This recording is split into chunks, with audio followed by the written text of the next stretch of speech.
अब आज हमें क्या पढ़ना था, अवशोषण के बारे में पढ़ना था, ठीक है, अवशोषण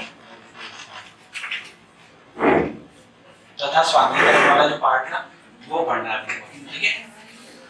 तो अब देखो, जो भी खाना हम खाते हैं, ठीक है, तो आखिरी कहाँ पे हमने कहाँ तक पढ़ा था, आमाशय तक पढ़ा था, कहाँ तक पढ़ा था, आमाशय तक, ठीक है।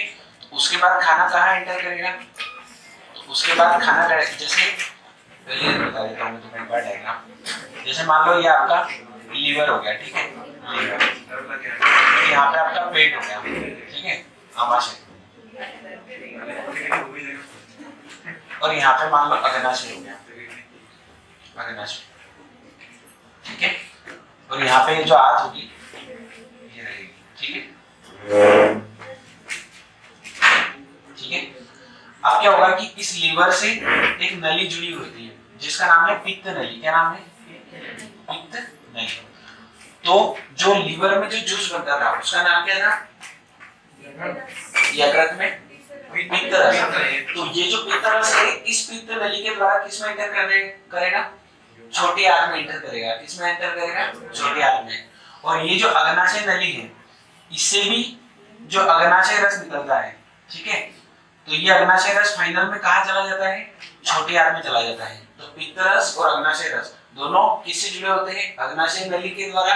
अग्नाशय किससे जुड़ा होता है, छोटी आंत से, और लीवर से पित्त नली के द्वारा कहाँ से जुड़ा होता है, छोटी आंत से जुड़ा होता है, ठीक है। मतलब ये दोनों इससे कनेक्टेड होते हैं। तो ये जो दो रस रहेंगी कहाँ चली जाएंगी, छोटी आंत में चले जाएंगे, आई बात समझ में। और इसमें अगर कुछ भी बचा उचा होगा कि उसको पचाना बाकी रह गया होगा तो फिर कौन पचाएगा, छोटी आंत पचाएगी, याद रहेगा। तो अगर आपसे पूछा जाएगा कि भोजन का अंतिम पाचन कहाँ होता है, छोटी आंत में होता है। कहाँ होता है, छोटी आंत। और छोटी आंत को कभी कभी एक वर्ड यूज किया जाता है, शुद्रांत्र। क्या यूज किया जाता है, शुद्रांत्र। तो शुद्रांत्र भी याद रखना है, ठीक है। तो छोटी आंत का एक और नाम क्या हो गया,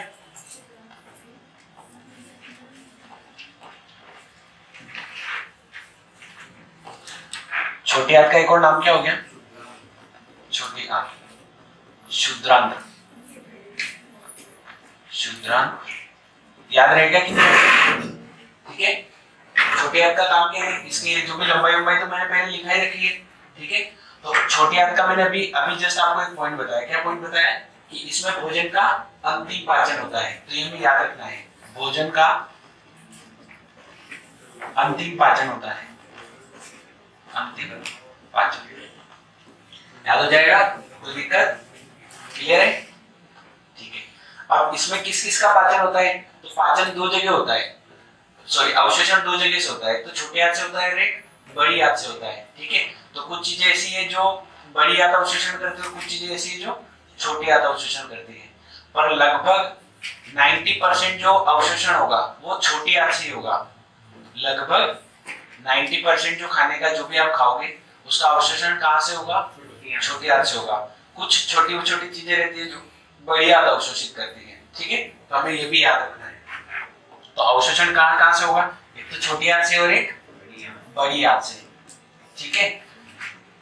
अब छोटी आंत में क्या क्या अवशोषण होगा, जो भी आप खाओगे कार्बोहाइड्रेट, ठीक है, तो वो कहाँ से अवशोषित होगा, छोटी आंत से। जो भी आप फैट खाओगे वो कहाँ से अवशोषित होगा, छोटी आंत से। जो भी आप प्रोटीन खाओगे वो कहाँ से अवशोषित होगा, छोटी आंत से, ठीक है। जो भी मिनरल्स होंगे, ठीक है, और जो भी विटामिन होंगे, इन सभी का अवशोषण कहाँ से होता है, इन सभी का अवशोषण छोटी आंत के द्वारा होता है। पर इसमें कुछ अपवाद याद रखने हैं, ठीक है। तो ये पूछा जाता है कि वह कौन सा विटामिन है जिसका अवशोषण बड़ी आंत के द्वारा किया जाता है। क्या पूछा जाता है, वह कौन सा विटामिन है जो बड़ी आंत के द्वारा अवशोषित किया जाता है। लगभग कुछ नहीं आया तो तुक्का तो छोटी आंत लगाते ही है, ठीक है। बाकी छोटी आंत से सबका तो अवशोषण होता है, पर कुछ चीजें ऐसी जिसका अवशोषण कहाँ से होगा, बड़ी आंत से होगा। तो वो कौन सी चीजें जिनका अवशोषण छोटी आंत से नहीं होता है। तो एक आपको मिनरल का नाम याद रखना है, ठीक है, नक्शा। क्या याद रखोगे, नक्शा, NaKCl। ये 3 मिनरल ऐसे हैं जिनका अवशोषण छोटी आंत नहीं करती है। याद कैसे रखोगे, नक्शा। अब नक्शा छोटे लोग बनाते हैं, बड़े लोग बनाते हैं, बड़े लोग बनाते हैं, ठीक है। तो बड़े लोग बनाएंगे ना, मतलब अगर भारत का नक्शा बनाएगा तो तुमसे बनाएंगे क्या, नहीं बनाएंगे, है ना। शुरू शुरू में किसी बड़े आदमी ने बनाया होगा। तो ये नक्शे का कौन करेगा अवशोषण, बड़े लोग करेंगे, बड़ी याद करेंगे, ठीक है। अरे ये अपवाद है, अपवाद, ठीक है। समझ में आई बात? एब्जॉर्प्शन, ठीक है। जब तू छोटा होगा, ठीक है, मान लो तेरा घर बन रहा होगा, तेरे को छोटी गादी देती होगी, वो गादी आती ना, हाँ प्लेस्टर पे, तो वो क्या उसमें पानी अवशोषित होता है, तो वो एब्जॉर्प्शन एक तरह का, ठीक है। चलो ये क्लियर हुई बात, ठीक है। और कौन सा विटामिन है? तो विटामिन के का अवशोषण कौन नहीं करता है? विटामिन के का अवशोषण कौन नहीं करता है? छोटी आंत नहीं करती है। तो ये पॉइंट आपको याद रखना है। क्लियर है ये बात? नक्शा Na, K और Ca, Na को बोलते हैं सोडियम, K को, Ca को कैल्शियम। इन तीनों का अवशोषण कौन करेगी? बड़ी आंत करेगी। विटामिन के का अवशोषण कौन करेगी? बड़ी आंत करेगी। क्लियर है? बाकी सबका कौन कर देगी? छोटी आंत करेगी, ठीक है। चलो अब बड़ी आंत कौन कौन का करेगी? एक तो पानी का, ठीक है, जो भी आप पानी पियोगे उसका अवशोषण किसके द्वारा होगा? बड़ी आंत के द्वारा होगा। किसके द्वारा होगा? बड़ी आंत के द्वारा होगा, ठीक है। प्लस जो भी आप ड्रग्स लोगे उसका अवशोषण भी कौन करेगी? बड़ी आंत करेगी। ड्रग्स मतलब आप चाय भी पी रहे हो तो एक तरह से वो ड्रग्स ही है, ठीक है। आप कॉफी पी रहे हो वो भी क्या है? ड्रग्स है। आप अल्कोहल ले रहे हो, सब में जिनमें भी ड्रग्स की मात्रा रहेगी सारे का अवशोषण कहां से होगा? बड़ी आंत से होगा। कहां से होगा? बड़ी आंत से। याद रहेगा? चाय पियो, पानी पियो, ठीक है, कॉफी पियो, अल्कोहल पियो, ठीक है, इन सबका अवशोषण कौन करेगी? बड़ी आंत करेगी। साथ ही किस विटामिन का? विटामिन के का अवशोषण कौन करेगी? बड़ी आंत करेगी। तो इधर हम क्या लिख सकते हैं? विटामिन के, विटामिन के, याद रहेगा। और कौन कौन से खनिज है? एन, के, सी के, नक्शा, इनका अवशोषण भी कौन करेगी? बड़ी आंत करेगी। यहां तक किसी को कोई समस्या? क्लियर है ये बात? अरे याद रह जाएगा? याद रह जाएगा कि नहीं रहेगा? ठीक है। अब एक वर्ड आएगा किण्वित। क्या वर्ड है? किण्वित, ठीक है। तो किण्वित किसको बोलते हैं? जैसे एक चीज और होती है जो किण्वित कार्बोहाइड्रेट का अवशोषण भी बड़ी आंत करती है। तो ये किण्वित क्या होता है? किण्वित, किण्वित इंग्लिश में याद नहीं आ रहा, जाओ से कुछ नाम है यार किण्वित का भी। इंग्लिश में देखो एक बार, किण्वित को क्या बोलते हैं? हाँ वही किण्वन वाली क्रिया किण्वित ही होता है वो। किण्वित को क्या बोलते हैं बताओ? मैं समझा देता हूँ जैसे तुम्हें ना, फिर कभी तुम्हें याद आ जाए किण्वित को क्या बोलते हैं। जैसे आप जलेबी खाते हो, जलेबी, अरे कौन खाता है?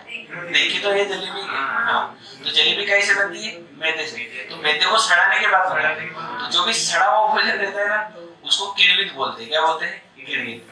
तो आपसे पूछा जाता है किण्वित कार्बोहाइड्रेट का अवशोषण किसके द्वारा किया जाता है? तो जितनी भी चीजें किण्वित रहेगी, ठीक है, उन सबका किण्वित कार्बोहाइड्रेट को कौन अवशोषण करेगा? तो वो भी बड़ी याद करेगी, ठीक है। तो ये भी आपको मेन पॉइंट है ये वाला, और ये याद रखना है, ठीक है। किण्वित कार्बोहाइड्रेट। सर पनीर का इसमें, हाँ, जो भी चीजें सड़ाने के बाद बनाते हैं, डोसा बनाते हैं, जलेबी बनाते हैं, बहुत सारी चीजें बनाते हैं, तो आपको वो नहीं पूछा जाएगा कि वो क्या है, आपसे टर्म पूछी जाएगी किण्वित कार्बोहाइड्रेट। क्या पूछा जाएगा? किण्वित कार्बोहाइड्रेट, ठीक है। तो किण्वित कार्बोहाइड्रेट का पाचन भी कौन करेगा? विटामिन बड़ी आंत करेगा, ठीक है। और विटामिन के का बड़ी आंत, विटामिन डी का छोटी आंत, ठीक है। याद रहेगा? कोई दिक्कत याद है? बड़ी आंत और छोटी आंत किस किस का अवशोषण करती है? याद रहेगा, ठीक है। चाय का बड़ी आंत, पानी का, कॉफी का बड़ी आंत, ठीक है। और इसके अलावा जितने भी आप खनिज लोगे, ठीक है, तो Na, सोडियम, पोटेशियम और कैल्शियम, इनके अलावा जितने भी आएंगे वो सारे किस में आएंगे? छोटी आंत में आएंगे, ठीक है। और अगर आपसे पूछा जाएगा कि ज्यादा अवशोषण किसके द्वारा होता है, तो छोटी आंत के द्वारा होता है। किसके द्वारा होता है? छोटी आंत। बाकी कुछ ही चीजें ऐसी है जिनका अवशोषण कौन करती है? बड़ी आंत करती है, ठीक है। अब ये जो छोटी आंत है इसके भी पार्ट में बटी हुई है, इसके भी पार्ट होते हैं, तो वो भी पार्ट हमें याद रखने हैं। तो एक नोट आपको याद रखना है, फोटो बताओगे छोटी आंत बड़ी आंत के? चलो आखिरी में बताएंगे, पहले समझ लो। ये लिखना है, लिख लिया सबने? ये तुम एक बोल लेते हो फिर बाकी लिखते हो? जो नहीं लिखे ना वो बोल दिया करो, ठीक है। चलो अब बड़ी आंत के भाग, बड़ी आंत के भाग, छोटी की बड़ी? अरे छोटी है, छोटी आंत के, ये भी बड़ी।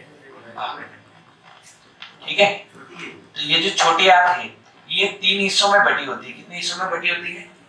कितने हिस्सों में बटी होती है? 3 हिस्सों में, छोटी भी। ठीक है। तो पहले का नाम है ग्रहणी। क्या नाम है? ग्रहणी। क्या नाम है पहले का? ग्रहणी। अब ये क्वेश्चन बनता है कि जो भी पित्त नली और जो अग्नाशय नली है वो छोटी आंत के किस हिस्से से जुड़ी होती है? क्या पूछा जाता है? पित्त नली, अभी 2 नलियां बताई थी ना जो किससे जुड़ रही थी? छोटी आंत से जुड़ रही थी। तो वो छोटी आंत के कौन से हिस्से से जुड़ती है? तो कौन से हिस्से से जुड़ती है? तो आपको याद रखना है किससे जुड़ती है? ग्रहणी से जुड़ती है। तो अगर मैं बोलूंगा कि इस ग्रहणी का काम क्या है तो आप क्या बोलोगे? पित्त नली और अग्नाशय नली को जोड़ना। पित्त नली और अग्नाशय नली जुड़ी होती है। अग्नाशय नली जुड़ी होती है। अरे इंग्लिश में अभी निकाल दूंगा मैं नाम, इंग्लिश में भी बता देता हूँ, ठीक है। ये याद रहेगा कि नहीं रहेगा? दूसरा यहाँ से क्वेश्चन बनता है कि सबसे छोटा भाग कौन सा है? छोटी आंत का सबसे छोटा पार्ट कौन सा है? तो उसका उत्तर भी क्या होगा? ग्रहणी। यहाँ से आपके 2 क्वेश्चन बन सकते हैं। पहला तो ये, और दूसरा क्या है? सबसे, शरीर का नहीं, छोटी आंत का। ये याद, शरीर का सबसे छोटा भाग नहीं है, छोटी आंत का सबसे छोटा भाग है। तो छोटी आंत का सबसे छोटा भाग कौन सा हो गया? ग्रहणी, छोटा भाग। इंग्लिश में देख लेता हूँ, ठीक है। इंग्लिश में क्या बोलते हैं? डुओडेनम। हाँ, डुओडेनम लिखो इंग्लिश में भी, देख लेता हूँ। सही बोला ना तुमने? डुओडेनम क्या बोलते हैं इसको? डुओडेनम। अरे याद रहेगा? कोई दिक्कत? छोटी आंत का सबसे छोटा भाग क्या नाम है? छोटी आंत का सबसे छोटा भाग ग्रहणी, और इंग्लिश में डुओडेनम। इसके 2 काम है, एक तो सबसे छोटा भाग है और एक दूसरा क्या है कि यह पित्त नली और अग्नाशय नली को जोड़ने का काम करता है, ठीक है। तो ये क्वेश्चन पूछे जाते हैं, इसलिए हमें इनको याद रखना ही रखना है, ठीक है। चलो अब 2 भाग और कौन से होंगे? तो हिंदी वालों के लिए तो बहुत आसान है। मध्य में जो भाग है वो मध्यांतर, और बचा हुआ है वो शेषांतर। क्या नाम है? मध्य में जो भाग है वो क्या हो गया? मध्यांतर, और जो शेष बचा है उसको शेषांतर, ठीक है। अब इंग्लिश वाले के लिए देखना पड़ेगा, इलियम और जेजुनम, ठीक है। तो जेजुनम होता है एक तो जेजुनम और एक इलियम, ठीक है। तो ये इलियम होता है, ये शेषांत्र जो है ना, ये इलियम है, शेषांत्र। और ये जो जेजुनम है ये क्या है? मध्यांतर। मैं भी फोटो दिखाऊंगा तो तुम्हें याद हो जाएगा, ठीक है। इलियम और जेजुनम, इलियम और जेजुनम याद हो जाएंगे कि नहीं होंगे? ठीक है। अब यहां से अगर क्वेश्चन पूछा जाए, ठीक है, और क्वेश्चन आ जाए कि अवशोषण किसके द्वारा होता है, और अगर ऑप्शन में छोटी आंत नहीं दिख रहा है तो फिर हमें उत्तर क्या लगाना है? तो फिर हमें मध्यांतर उत्तर लगाना है। क्या उत्तर लगाना है? मध्यांतर। तो छोटी आंत के कौन से हिस्से द्वारा अवशोषण होता है? मध्यांतर के द्वारा। कौन से हिस्से के द्वारा होता है? मध्यांतर। तो ये जो मध्यांतर वाला हिस्सा है इसका काम क्या है? भोजन का अवशोषित करना या भोजन का अवशोषण, ठीक है, अवशोषण। और अब ये जो शेषांत्र है इलियम, इसका काम क्या है? तो ये छोटी आंत और बड़ी आंत दोनों को जोड़ने का काम करता है। जो छोटी आंत और जो बड़ी आंत दोनों आपस में जुड़ी होती है तो कौन से भाग द्वारा जुड़ी होती है? इलियम के द्वारा या शेषांत्र के द्वारा। इसको बहुत सारी जगह लघवांतर भी लिखा होता है। क्या लिखा होता है? लघवांतर। तो इसका एक और नाम भी तुम्हें याद रखना है। क्या नाम है? लघवांतर। अभी फोटो दिखाते हैं इसका, ठीक है। इसका काम क्या है? छोटी आंत और बड़ी आंत को जोड़ना, छोटी आंत प्लस बड़ी आंत। याद रहेगी कि नहीं रहेगी? छोटी आंत की क्या क्या पॉइंट याद रखने हैं, वापस रिवाइज करा रहा हूं। देखो, छोटी आंत का पहला काम है कि भोजन का अवशोषण करना। दूसरा काम है कि अंतिम पाचन जो करेगा वो कौन करेगा? छोटी आंत ही करेगी। अब छोटी आंत को 3 हिस्सों में बांट दिया। कितने हिस्सों में बांट दिया? 3 हिस्सों में। इंग्लिश में बोलेंगे तो जेजुनम, इलियम और डुओडेनम। जेजुनम, इलियम और डुओडेनम।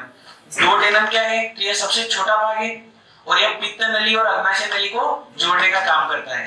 पित्त नली को बोलते हैं बाइल डक्ट, क्या बोलते हैं? Bile duct. और अग्नाशय नली को बोलते हैं पेनक्रिएटिक डक्ट, क्या बोलते हैं? Pancreatic duct. ये मैंने कल लिखा दिया था इसलिए वापस यहाँ पे नहीं लिखा, ठीक है। दूसरा कौन सा है? जेजेनम। तो जेजेनम का काम क्या है? ये मध्यांतर हिंदी में नाम है, दूसरा भोजन को अवशोषित करना। अगर ऑप्शन में अवशोषण में हमें छोटी आर नहीं दिख रहा है और हमें क्या दिख रहा है? जेजेनम लिखा हुआ है, तो जेजेनम भी सही उत्तर होगा क्योंकि जेजेनम किसका हिस्सा है? छोटी आंत का हिस्सा है, याद रहेगा। और तीसरा पार्ट कौन सा है? शेषांत्र। और इंग्लिश में क्या बोलते हैं? इलियम, क्या बोलते हैं? इलियम। इसका काम क्या है? छोटी आंत को बड़ी आंत से जोड़ना, ठीक है। फोटो दिखाओगे इसका? फोटो के लिए गूगल करना पड़ेगा।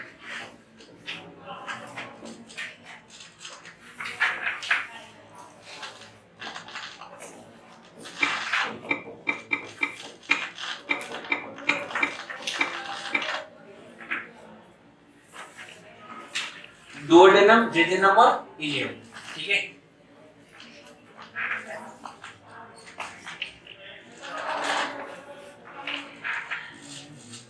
ये रहे, ये इसके भाग बता दे। अरे वीडियो बता दे। नहीं वीडियो को स्क्रीनशॉट, ठीक है। ये देखो डुओडेनम, जेजेनम और इलियम। ये जो ऊपर कनेक्शन है उसको क्या बोला गया है? डुओडेनम। जो बीच में है उसको जेजेनम, और जो इलियम है वो अंत का हिस्सा है। इंग्लिश में क्या नाम थे अपने? ठीक है। हिंदी में, अच्छा हिंदी में बताओ। डुओडेनम का मध्यांतर, शेषांत्र और पहले का ग्रहिणी। तो ग्रहिणी सबसे ज्यादा इंपॉर्टेंट है इन तीनों भाग में। कौन सा इंपॉर्टेंट है? ग्रहिणी। तो जो ज्यादा क्वेश्चन अगर स्मॉल इंटेस्टाइन से पूछा जाता है तो ग्रहिणी से पूछा जाता है, ठीक है ना। अब पढ़ते हैं बड़ी आंत।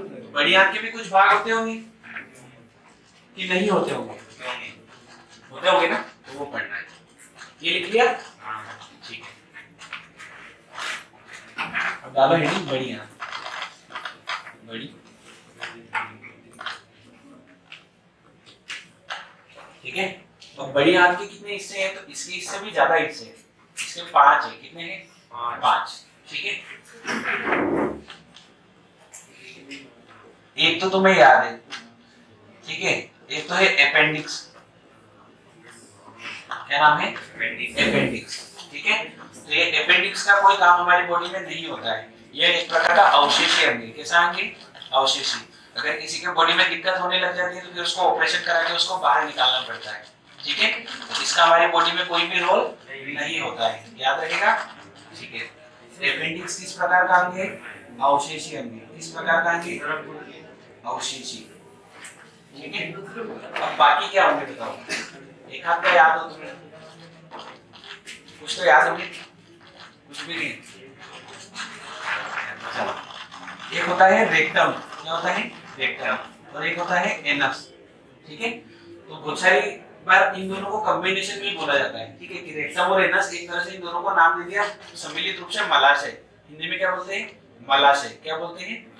हिंदी में अगर इन दोनों के अलग अलग नाम नहीं मिलेंगे आपको, एक ही नाम मिलेगा जिसका नाम क्या है? मलाशय। और अगर हम तोड़ के लिखे तो यही इंग्लिश में लिखा होता है, ठीक है। अगर इसको बोलते हैं तो इसको तो रेक्टम भी बोलते हैं, पर इसका नाम आ जाता है मल द्वार। क्या आ जाता है? मल द्वार। एनस का हिंदी में नाम क्या हो गया? मल द्वार, ठीक है।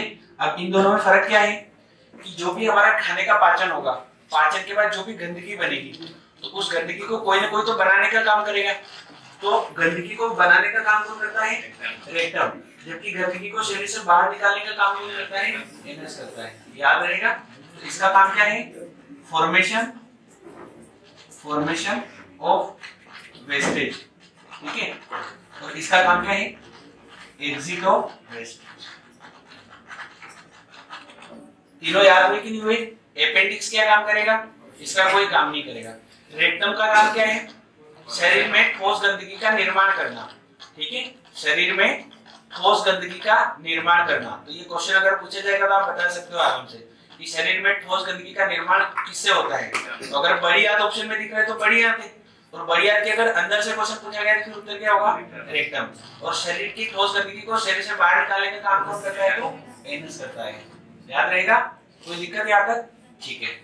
अब दो पार्ट और कौन कौन से बताओ? तो एक पार्ट है कोलन, क्या नाम है इसका? कोलन। और एक पार्ट का नाम है सीकम, क्या नाम है? सीकम। कोलन और सीकम, क्या नाम है? कोलन और सीकम। अब इनके हिंदी में भी नाम है, एक का मुझे याद है कोलन का है उंडुक, उंडुक, ठीक है, लिखा तो बात, ठीक है, लिखा हुआ। तो इन दोनों का काम क्या होता है? इन दोनों का काम है एब्जॉर्प्शन ऑफ फूड, अवशोषण, ठीक है। इन दोनों का काम क्या है? मिक्स रूप से अवशोषण। इनके मैं पार्ट में मैं आपको दिखा देता हूँ, ठीक है। अगर हम मेन पार्ट की बात करें तो मेन एपेंडिक्स का तो कोई काम नहीं है, तो मेन जो तीन ही पार्ट हो गए कोलन, सीकम और मलाशय, तीनों का तीन ही पार्ट आपको गूगल पे दिखेंगे। कौन कौन से? कोलन, सीकम और मलाशय। अभी मैं आपको ये भी बता देता हूँ, याद हो गए? छोटी आंत के पार्ट याद रहेंगे कि नहीं रहेंगे? कौन कौन से? ग्रहणी, मध्यांत्र और शेषांत्र। और बड़ी आंत के कौन कौन से पार्ट हो गए? एपेंडिक्स, रेक्टम, एनस, कोलन और सीकम, ठीक है। क्या नाम है? सीकम। एक बार गूगल पे इनकी मैं फोटो दिखा देता हूँ।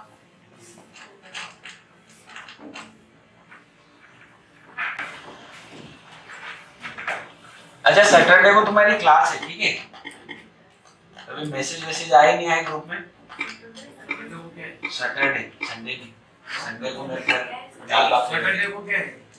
आप सैटरडे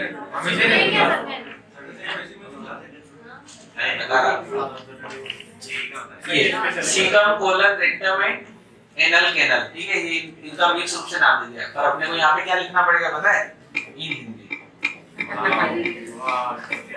मैं मन की भावना समझ गया। इन हिंदी इसने बताया ही इंग्लिश जो विचारना हो नीचे नीचे नीचे आ बड़ी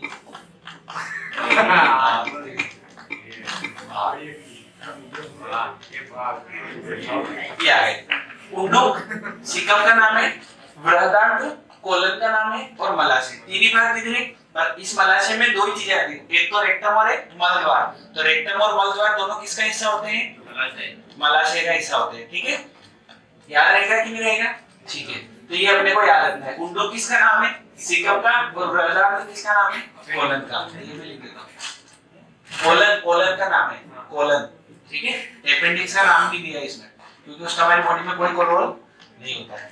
आप तो भले इंग्लिश में याद रखना कंफर्टेबल लग रहा है तो इंग्लिश में होता क्यों उसका रोल नहीं होता? होता क्यों है यूं? हम पहले इंसान थोड़ी न थे, हम तो बंदर थे। तो बंदर से हमारा विकास हुआ है, ठीक है। तो कुछ अवशेष हमारे शरीर में अब भी बाकी है। वो ठीक रहते हैं सर, पूछ भी रहते हैं। एक तरह से वो पूंछ का ही हिस्सा है, हाँ सर, उसको वही आप बोल सकते हो, ठीक है। तो ये सीकम का नाम लिख देता हूं, उंडुक, ठीक है। बाकी आप इंग्लिश में याद रखोगे ना, आपको याद आ जाएगा। हिंदी भूल जाते हैं, है ना। अरे सर वो हिंदी में आएगा तो वहां पे कॉर्नर जो रहता है ना क्वेश्चन में, वहां पे क्लिक करोगे तो इंग्लिश आ जाएगा। सर इंग्लिश में भी इसी जगह वो देखा तो not possible, English question in English, ठीक है। कंपटीशन में केवल पढ़ने से कुछ नहीं होता है, अकल भी लगानी पड़ती है वहां पे, है ना। तो वो अकल में तुम्हें साथ के साथ देते जा रहा हूं कि वो पेपर कैसे वो निकालना। शनिवार को बता रहे थे सर, वो बताओ बोल रहे हाँ, शनिवार परसों है, तो परसों में तुम्हें पूरी की पूरी बॉटनी पढ़ाऊंगा 11 बजे से लेकर 2 बजे तक, ठीक है। 3 घंटे पढ़ाऊंगा, 3 घंटे में तुम्हें पूरी की पूरी जो बॉटनी है, बॉटनी मतलब जंतु विज्ञान वो जो भी चीजें वर्गीकरण क्या है ना, वो सारी चीजें तो एक ही बार में पढ़ा दूंगा, ठीक है। अगर हम ऐसे पढ़ेंगे तो कम से कम तुम्हें 10 दिन पढ़ाना पड़ेगा। कितने दिन पढ़ाना पड़ेगा? 10 दिन। और उधर हम पढ़ लेंगे क्योंकि 20 तारीख से तुम्हारा पेपर है, ठीक है। इसलिए हम थोड़ा जल्दी कवर कर लेंगे कोर्स, तो बेटर रहेगा, है ना। तो परसों छुट्टी मत रखना, अगर परसों छुट्टी रखी तो फिर बॉटनी रिपीट कोई नहीं पढ़ाने वाला तुम्हें है ना। एक ही ऑप्शन है तुम्हारे पास, वो है मेरे से पढ़ना साइंस, इसके अलावा तुम्हारे पास कोई ऑप्शन नहीं है, ठीक है। याद रहेगा बढ़िया था क्या क्या है? कोलन, सीकम, एपेंडिक्स, रेक्टम और एनस, ठीक है। ये हमारा पूरा टॉपिक क्या हो गया? समाप्त, है ना। अब इसको क्या करोगे आप घर पे 1-2 बार रिवाइज कर लोगे तो आपका पूरा कॉन्सेप्ट यहाँ से क्लियर हो जाएगा। क्या? अरे एपेंडिक्स का नाम नहीं है, सीकम का नाम है, ठीक है। उंडुक अभी तो दिखाया था। एपेंडिक्स का एपेंडिक्स ही होता है, हिंदी में भी एपेंडिक्स ही बोलते हैं, ठीक है ना। चलो अब हमें कल टॉपिक पढ़ना है और कल ही हम खत्म कर देंगे। तो जैसे एग्जाम में है लार्ज इंटेस्टाइन कितने पार्ट है तो 5 ही लगाना है ना। ऐसे नहीं आता है, नहीं आता है ना। कंफ्यूजिंग वाले क्वेश्चन कभी भी एग्जाम में नहीं आते हैं, ठीक है। हम पेपर लाके बता देना कि इसमें आया सर, तो फिर मैं तुम्हें सॉल्यूशन बता दूंगा, ठीक है। चलो अब हमें कल पढ़ना है कंकाल तंत्र। कौन सा पढ़ना है? कंकाल, ठीक है। स्केलेटल सिस्टम, हड्डियां गिनने का काम कर लेने का। हाँ, ये वाला टॉपिक खत्म हो गया। अब तुम्हें वो पूछना है ना आज 3:30। चलो अच्छा, हमने कल कहाँ तक पढ़ लिया था? लेखक पढ़ने थे, लेखक पढ़ने थे, है ना। उनके बारे में पढ़ा। हाँ, लेखक के नाम तो मैंने आपको बता दिए थे कि यूनानी लेखक कौन कौन थे। टेसियस, हेरोडोटस, मेगास्थनीज, डायमेकस, डायनोसियस, टालमी, प्लिनी, ये सारे लेखक कौन से थे? यूनानी।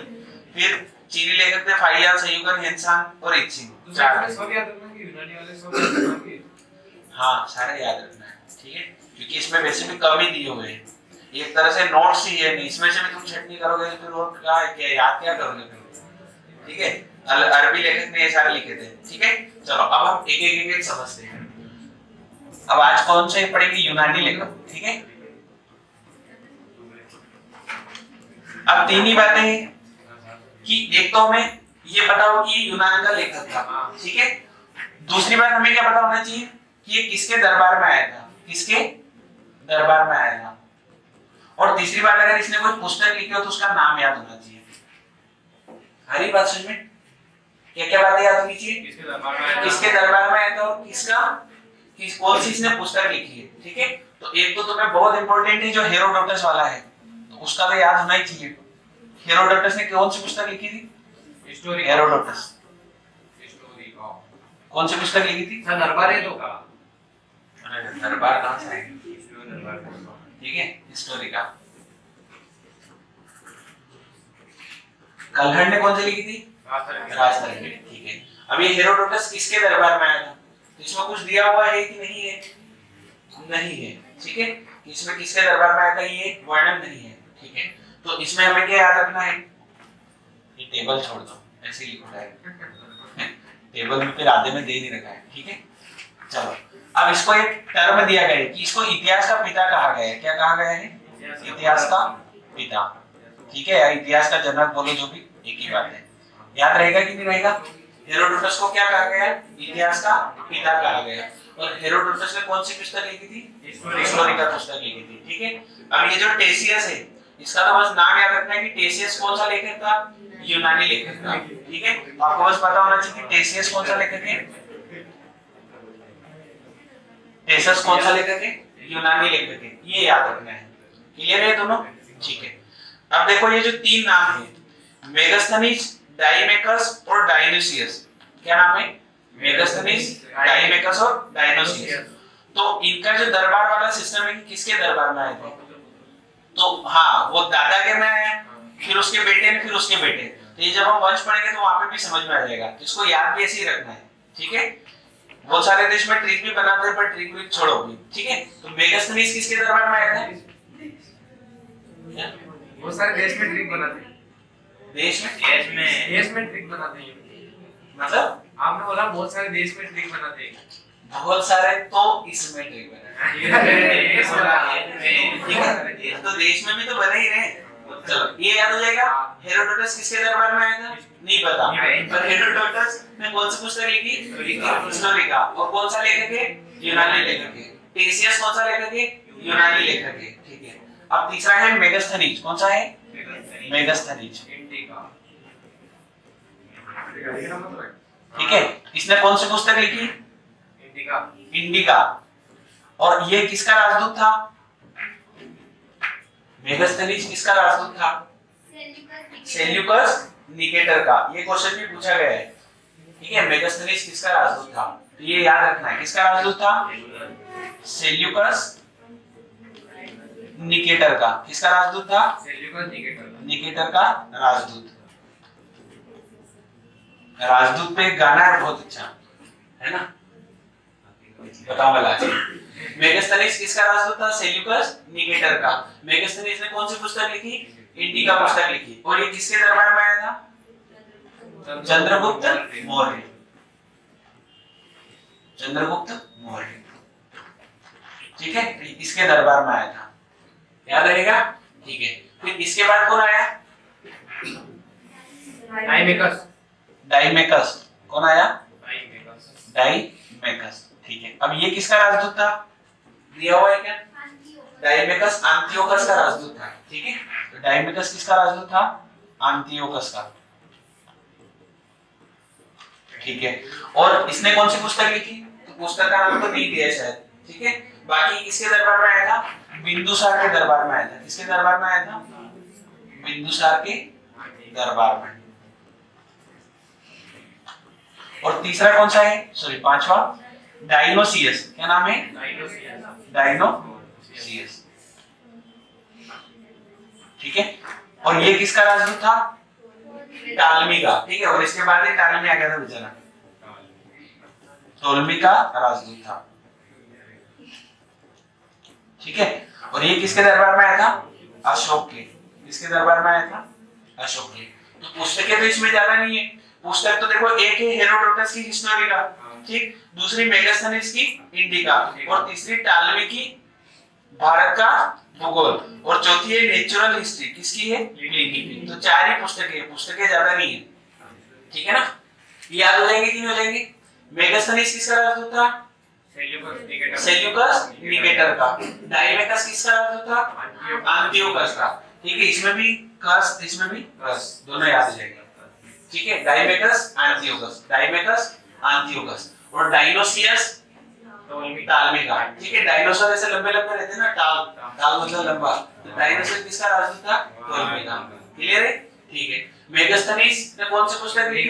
इंडिका। इन दोनों ने कौन सी पुस्तक लिखी? क्या नहीं लिखी। अब ये तीनों लाइन से आए थे, तो लाइन से दरबार याद रखना है। चंद्रगुप्त मौर्य, फिर बिंदुसार और फिर अशोक। ठीक है, ये तीनों वहां पे क्या? हाँ, ये इनके वंशज है पूरे पूरे। ठीक है ना, तो ये तीनों लाइन से याद आ जाएंगे। क्लियर है तीनों? ठीक है, फिर कौन आए पांचवे के बाद? छठा फिर कौन आ गया? टालमी आ गया। कौन आ गया? टालमी। ठीक है, फिर इसके बाद आ गया प्लिनी। कौन आ गया? प्लिनी। टालमी ने प्लिनी। तो टालमी की पुस्तक का नाम जरूरी है और प्लिनी की भी पुस्तक का नाम जरूरी है।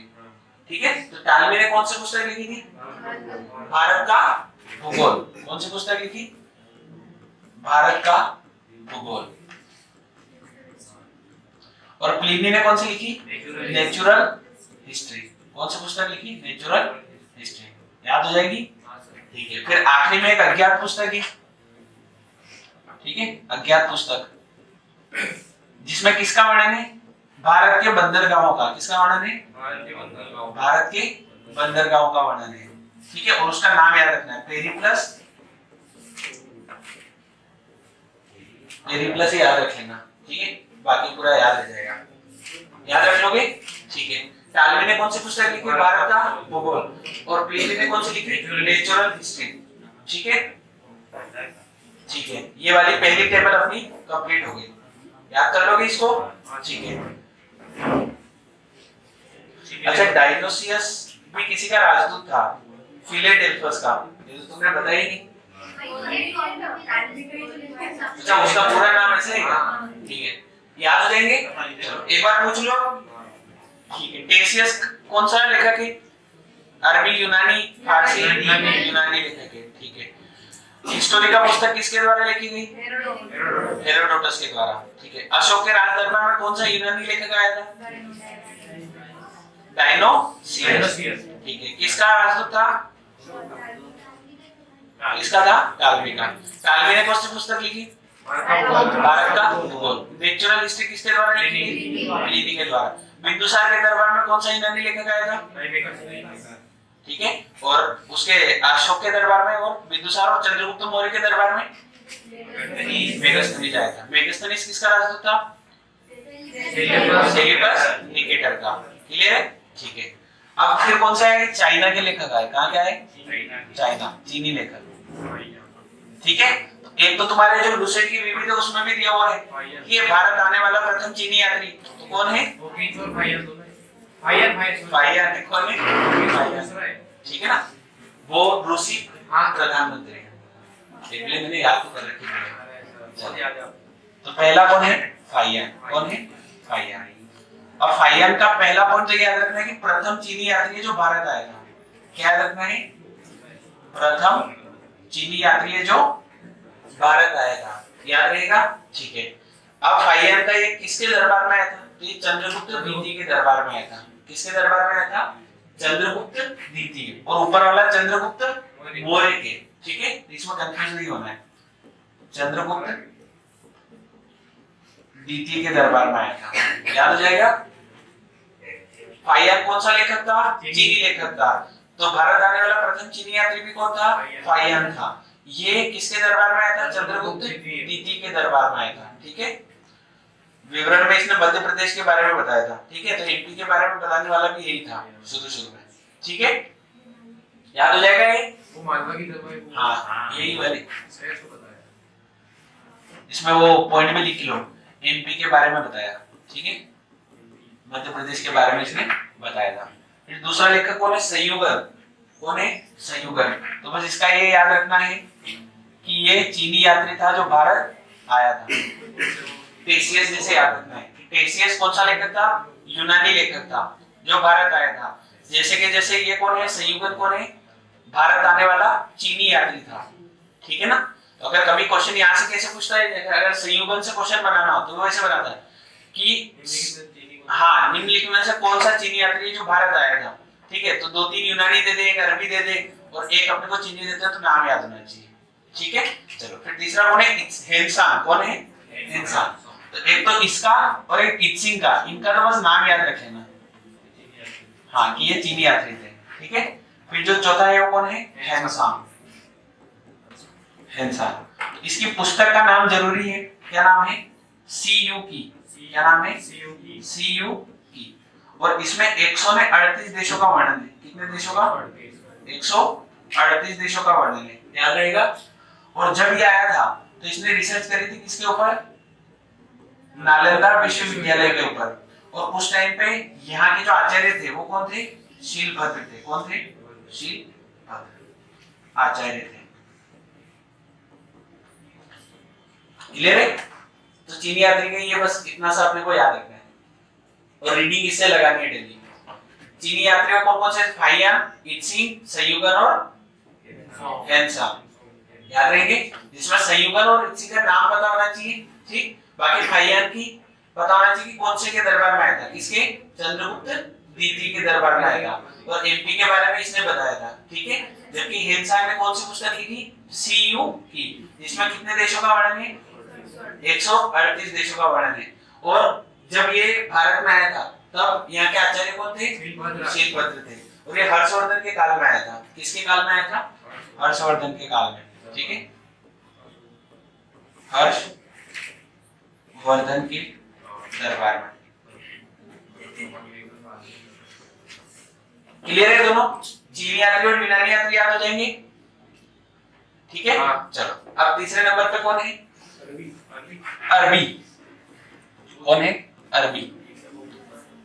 अब ये जो अरबी है, दो नाम है, एक तो Ibn Battuta, Ibn Battuta, Taraknath नहीं, अल-बरूनी। कौन है? अल-बरूनी। इब्न बतूता, और वो तो वहां का था, तिब्बत लेखक था, तिब्बती लेखक था। ठीक है, तारानाथ कंजूर ने तंजूर लिखी उसने। ठीक है, तो अरबी लेखक में कौन कौन है?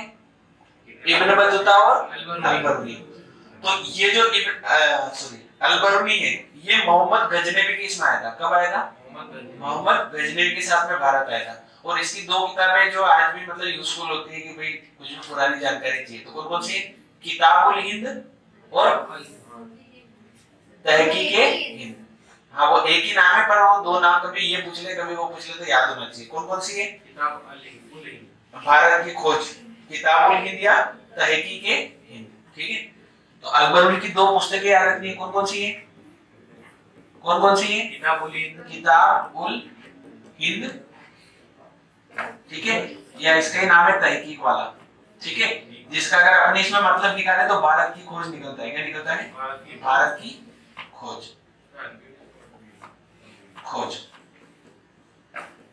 ठीक है, और किसके साथ आया था भारत? महमूद गजनवी। गजनवी, ठीक है। ये शुरू के बस 3-4 पेज है ना, इनमें तुम्हें थोड़ा सा लगेगा अपने को ज्यादा डेटा याद करना है, फिर बाकी तो सारी हिस्टोरिया सुना दूंगा तुम्हें याद हो जाएगा, ठीक है। बुद्ध धर्म की, जैन धर्म की, वो तो याद करा दूंगा मैं आराम से। याद रहेगा कि नहीं रहेगा? अल्बर्टोनिस कौन सा लेखक था? अरबी। किसके साथ भारत आया था? गजनवी के साथ में भारत आया था। कौन सी पुस्तक लिखी? किताबुल हिंद या तहकीक हिंद, और महमूद गजनवी के साथ भारत आया था, ठीक है। अब इब्न बतूता, तो इसने जो लिखा है उसको क्या कहते हैं? रहला। और इससे जब 1333 में दिल्ली पे शासन कौन कर रहा था? दिल्ली मोहम्मद बिन तुगलक। कौन कर रहा था? तुगलक,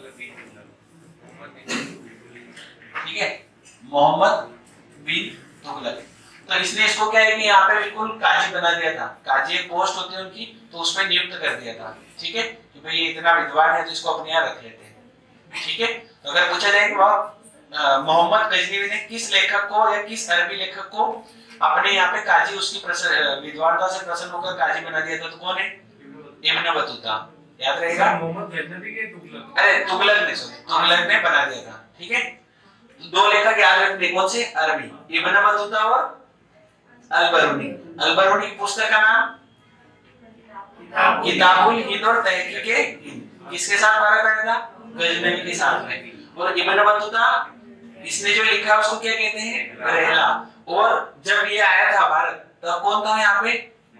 मोहम्मद बिन तुगलक। क्लियर है? ठीक है। अब आखिरी में कौन बचे? तारानाथ और मार्को पोलो। तो मार्को पोलो किसके लिए आया था? कौन से देश से आया था? तो पांड्य देश से आया था, ठीक है। उसका नहीं पूछेगा आपको, केवल किसका आया था? तारानाथ का। कि तारानाथ की दो पुस्तकें, कंग्यूर और तग्यूर। कौन सा लेखक था? तिब्बती लेखक था, ठीक है। यहाँ पे लिख देता हूँ कोने में, तारानाथ। इसकी पुस्तकें कौन कौन सी है? कंग्यूर और तंग्यूर। कंग्यूर और तंग्यूर। और कौन सा लेखक था? तिब्बती लेखक था। कौन सा लेखक था? तिब्बती, ठीक है। ये सारी पुस्तकें अपनी कंप्लीट हो चुकी है। याद कर लोगे? कोई दिक्कत? ठीक है। हाँ, कंग्यूर और तंग्यूर, कंग्यूर और तंग्यूर लिख लो सारे यहाँ से। और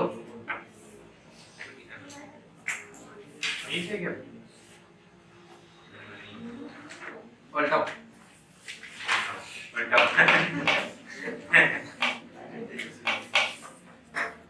उसके पेपर कैसे गया? जयदीप।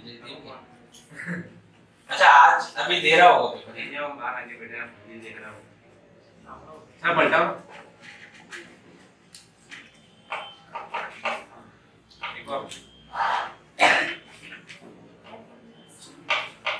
ठीक है, याद कर लोगे? ठीक है। अब इसके बाद से हमें क्या याद रखना है? ये लास्ट ही है पेज, फिर इसके बाद ये लास्ट, ये कंप्लीट था। वो कौन सा था? ये इसके वो पहले वाले थे काल में। सारे फोटो खींचे अभी तो। हां, तो ये आखिरी है ना बस पेज। पकड़ ले। सर ये इसके समझ में आपने अलग-अलग इधर पलटाओ सर, वो ये इसका पेज हो है अगला, ठीक है। अरे वो तो तुम अरेंज कर लेना, इतना तो तुम समझदार, ठीक है। चलो, अब इसमें जो लेख दिए गए हैं, तो एक तो होते हैं अभिलेख, एक होते हैं स्तंभ लेख, और एक और प्रकार के लेख होते हैं। कौन से दे रखे इसमें? नाम याद नहीं आ रहा है। इन तीनों में फर्क कुछ नहीं होता है ज्यादा, ठीक है। स्तंभ लेख क्या होता है कि जैसे एक पत्थर उन्होंने बिल्कुल कटवा दिया व्यवस्थित और उसमें कुछ लिखा दिया, तो उसको स्तंभ लेख बोलते हैं। अभिलेख मतलब कहीं पे भी लिख दिया, ठीक है, तो वो गुफाएं उठाए हैं आज की डेट में, ठीक है, तो उन सब में जो भी बातें लिखी गई उनको अभिलेख बोलते हैं। तो ये फर्क पता होना चाहिए अभिलेख और स्तंभ लेख में, ठीक है। और एक सिक्के होते हैं, तो जिन पर कुछ भी मोहर छपा दे अपनों ने, तो वैसे सिक्के चलते थे, तो उन सिक्कों को आहत सिक्के बोलते थे। क्या बोलते थे? आहत सिक्के, ठीक है ना। तीन चीजों में फर्क पता होना चाहिए, कौन कौन से? अभिलेख क्या होता है और स्तंभ लेख। तो मान लो कि जैसे पहले कहीं पे भी लोग रह रहे, ठीक है, किसी गुफा में लोग रह रहे, तो उनमें उन्होंने कहीं पे भी कुछ भी लिख दिया सब, ठीक है ना, तो वो क्या कहलाएंगे? वो सारे के सारे उसने जो लिखे वो सारे अभिलेख हो गए। और किसी मान लो कोई राजा आया, तो राजा ने क्या करा? बिल्कुल व्यवस्थित पत्थर कटवाया और और उसको कहीं एक जगह उसने स्थापित कर दिया और उसमें कुछ लिख दिया तो वो स्तंभ लेख कहलाएगा, किसी स्तंभ के ऊपर लिखा हुआ। आ रही बात समझ में? तो ये सारी चीजें इसमें ही दी हुई है कि पुरातत्व संबंधी जो कि खोद के जो भी मिला अपने को, तो उसमें ये सर्वप्रथम किसने कोशिश करी? तो अलेक्जेंडर कनिंघम ने। किसने कोशिश करी? हाँ, तो इसलिए इसको हम क्या बोलते हैं?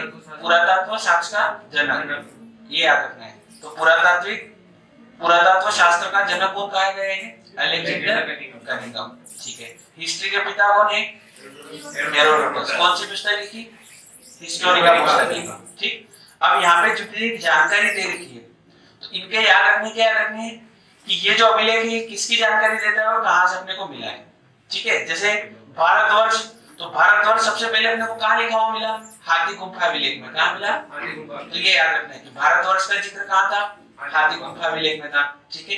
ये जो बोगाज कोई अभिलेख है तो इसमें देवताओं का उल्लेख था। ठीक है। पहले के जो 4 देवता थे, मित्र, वरुण, इंद्र, इन सबका उल्लेख किसमें है? तो सर्वप्रथम कहां पे मिला अपने को? बोगाज कोई अभिलेख में। कौन सा अभिलेख? हाँ, ये मिला था विदिशा में। कहां मिला था? विदिशा, जिसका पुराना नाम वेशनगर था। ठीक है।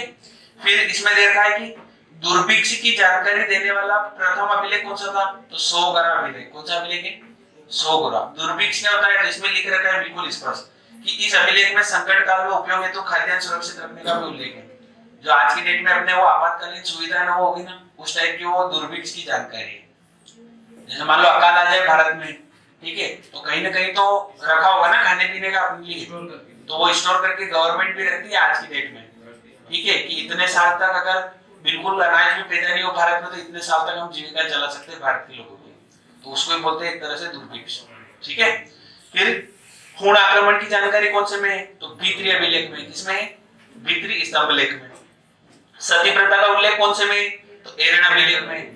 तो ये याद रखना है इसका किसका उल्लेख कहां पे है, किसका उल्लेख कहां पे है, याद रहेगा। चलो अब इसको भी लिख लेते हैं। पुरातत्व के जनक कौन है? पुरातत्व शास्त्र के जनक कौन है? Alexander Cunningham. अलेक्जेंडर कनिंघम याद हो जाएगा ये।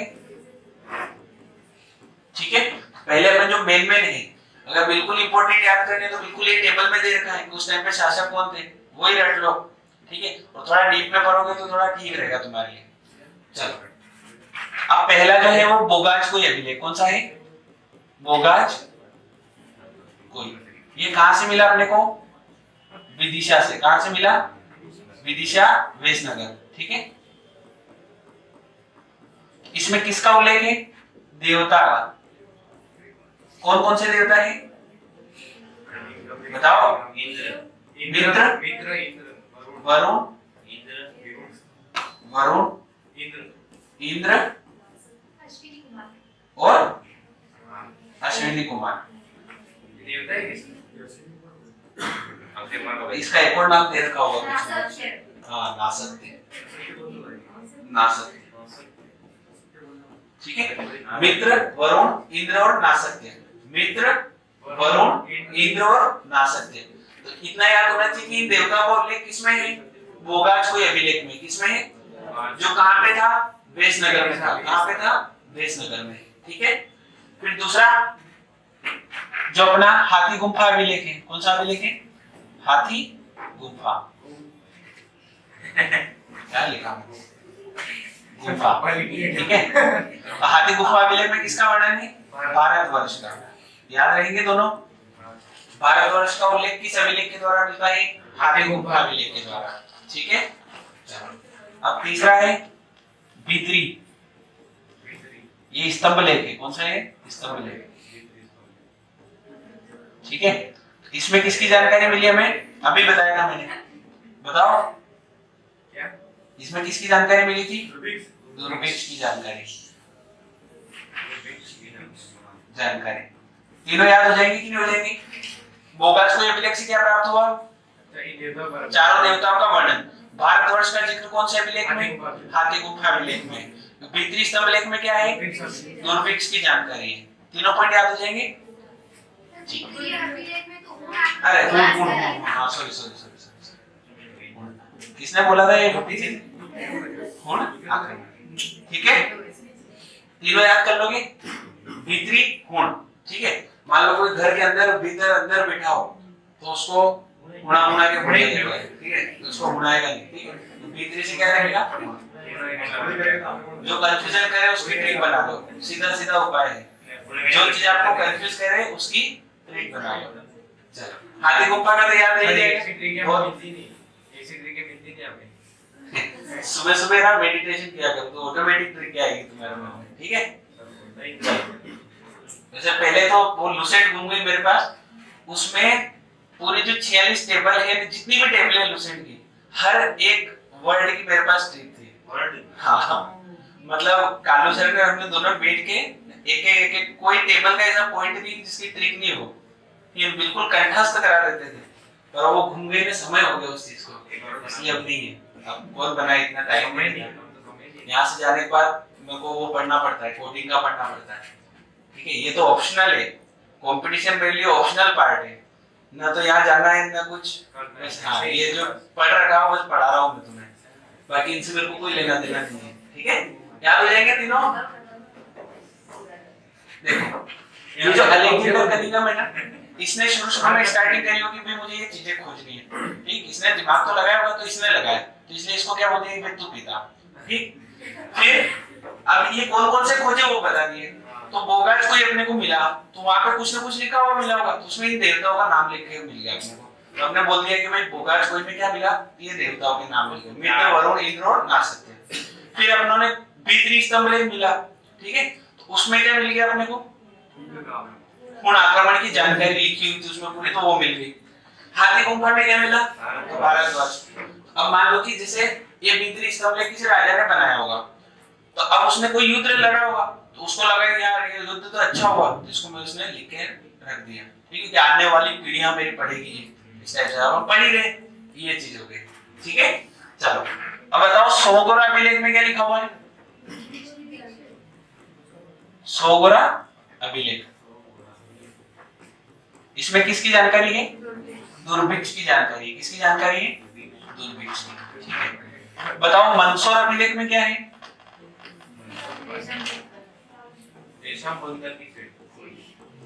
रेशम बुनकर की साड़ियां है, रेशम बुनकर साड़ियां, अभी तो मतलब समझाया था, ठीक है। बताओ एरन अभिलेख में क्या है, सती प्रथा का प्रथम साक्ष्य। एरन अभिलेख, ठीक है। एरन अभिलेख में क्या चीजें हैं, सती प्रथा का साक्ष्य, श्रेणियां है सर, क्या साड़ी, मैं अब आपको साड़ी ही पढ़ती हूँ, मैं तो बोला सती प्रथा, ये याद हो जाएगी। सोगोरा अभिलेख में क्या है, सोगोरा अभिलेख में क्या है, दुर्भिक्ष की जानकारी है। सोगोरा अभिलेख में क्या है, दुर्भिक्ष की जानकारी। रेशम बुनकर ये किससे संबंधित है, मंदसौर अभिलेख से। एरन अभिलेख में क्या मिला, सती प्रथा का साक्ष्य मिला, ठीक है। बाकी तो इसमें कुछ भी नहीं है, ये आगे पढ़ लेंगे, कश्मीर का घटनावास, ठीक है। अब जो पुराने सिक्के थे उनको हम क्या बोलते हैं, आहत सिक्के बोलते हैं। क्या सिक्के, तो सिक्के कुछ भी नहीं है कि मान लो कोई राजा है, ठीक है, तो उसको लगा कि यार मेरा फोटो इस पे छपा दो, ठीक है, तो उसने छपा दिया, तो उसका नाम रख दिया आहत सिक्के, ठीक है। तो उन्हीं का एक और नाम है काशार्पण। क्या नाम है, काशार्पण।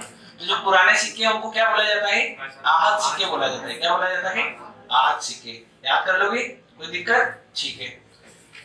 और सर्वप्रथम सिक्कों पर लेख लिखने का कार्य किसने किया था, यवन शासकों ने वही था, ठीक है। तो सर्वप्रथम ये भी पॉइंट अपन लिख लेते हैं यहाँ पे, ठीक है।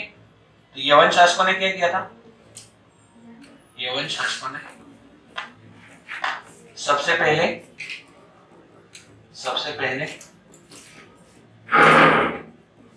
सिक्कों पर लिखने का काम, ठीक है। तो यवन शासकों ने एक काम अच्छा किया था कि सिक्कों पे लिखने लगे थे, ठीक है। बाकी इन्होंने तो ठीक है थोड़ा छोटा मोटा काम इन्होंने किया है, ठीक है। ये चीजें वापस रिपीट होगी, कब रिपीट होगी, जब हम राजाओं के बारे में पढ़ेंगे, तो वहां पे पर्टिकुलर रहेगा कि अशोक ने क्या क्या किया, तो अशोक ने ये काम किए, बिंदुसार ने क्या किया, बिंदुसार ने ये काम किए, ठीक है। पर ये यहाँ पे एक साथ हमें याद रहेगी तो आगे थोड़ा इंटरेस्ट आएगा पढ़ने में। चलो, तो ये पेज आपको याद करके लाना है, प्लस ये नाम याद करके लाना है, ठीक है ना। ये अभिलेख और उनके शासक के नाम, ठीक है, मैं एक बार बोल के तुम्हें याद करा देता हूँ, भले छोटे मोटे तो। हाथी गुम्फा अभिलेख, ठीक है। तो हाथी की जो सूंड होती है वो वेल इतनी लंबी होती है, तो राजा खारवेल याद रहेगा तुम्हें। क्या याद रहेगा? खारवेल। वेल देखी, वेल कितनी लंबी होती है, तो उसको देखो ना, हाथी की सूंड को देखो, दोनों बार बराबर है। तो हाथी गुम्फा से क्या याद रहेगा? खारवेल राजा। कौन सा राजा? खारवेल, ठीक है। जूनागढ़ अभिलेख, ठीक है। अब जूना मतलब अगर किसी को कोई चीज जूनी दिलाते अपन, उसको गुस्सा आएगा कि नहीं आएगा? तो उसका रूप हो जाएगा रुद्र रूप। कैसा रूप हो जाएगा? रुद्र रूप, ठीक है। रुद्र मतलब क्रोध ही होता है। क्या होता है? क्रोध। तो जूनागढ़ अभिलेख के टाइम पे शासक कौन थे? रुद्र दामन, ठीक है। फिर कौन है? नासिक अभिलेख, ठीक है।